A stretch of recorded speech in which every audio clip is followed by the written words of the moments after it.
Ne vous êtes-vous jamais demandé pourquoi il y avait autant de lycéens au lycée?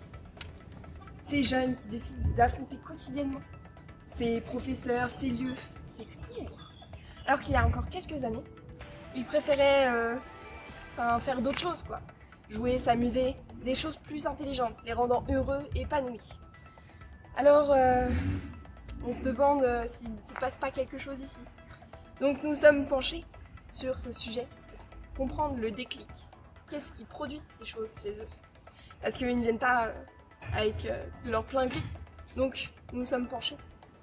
Nous sommes tombés, nous sommes éclatés la gueule au sol. Mais ce qui va être révélé aujourd'hui, ici, est de l'ordre du scandale. Et nous devons le faire éclater la vérité. Pour débuter nos investigations, nous sommes allés toquer à la porte de certains professeurs. Peu ont daigné nous répondre. On est au courant du problème, ça fait depuis plusieurs mois qu'on l'a constaté. On a constaté une plus grande implication des élèves pendant les cours, une baisse fulgurante de l'absentéisme. On a vu également une montée au niveau du niveau scolaire des élèves et on a découvert quelques temps après la présence de plutonium dans les eaux du lycée. Alors nous sommes allés un peu plus loin en interrogeant des experts. Le plutonium, en fait, est un nouvel élément du tableau biologique découvert il y a 2 semaines maintenant par le biologiste suédois Erik Lundgren et très vite identifié comme une drogue. C'est un produit liquide contenu dans les glandes salivaires de Jarre de Saône, une espèce rare de jarre où 7 cadavres ont été retrouvés dans le self du lycée de Val-de-Saône. L'effet de cette drogue est de rendre ces consommateurs adolescents très vite accros, ce qui fait qu'ils reviennent au lycée pour en avoir plus. Il est extrêmement dangereux pour la santé et peut causer un cancer des cheveux. Avant d'en apprendre plus, certaines langues se sont déliées. Après avoir demandé des analyses par des experts, nous en avons conclu un link between la présence de plutonium et le meilleur level scolaire des élèves.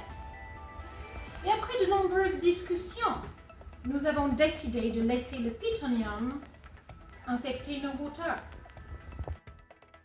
À côté des labos, nous avons rencontré un tout autre chercheur. Je m'y connais pas assez pour vous répondre, mais je peux déjà vous dire ce que je sais. En l'occurrence, le plutonium a donné une molécule qui s'attaque au lobe frontal des élèves, qui engendre donc leur addiction au lycée. Leur raisonnement est affecté en tout premier lieu. Cette molécule organique est appelée le cyclopytoniane. Cet événement a créé une complexation concernant la fréquentation de l'établissement.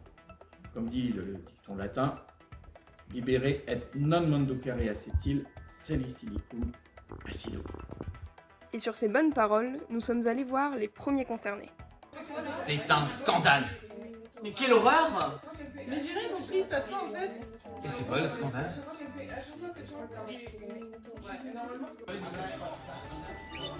Et voilà, vous savez tout. Pourquoi vos élèves, vos enfants sont si obsédés par les cours, le bac qui se rapproche notamment.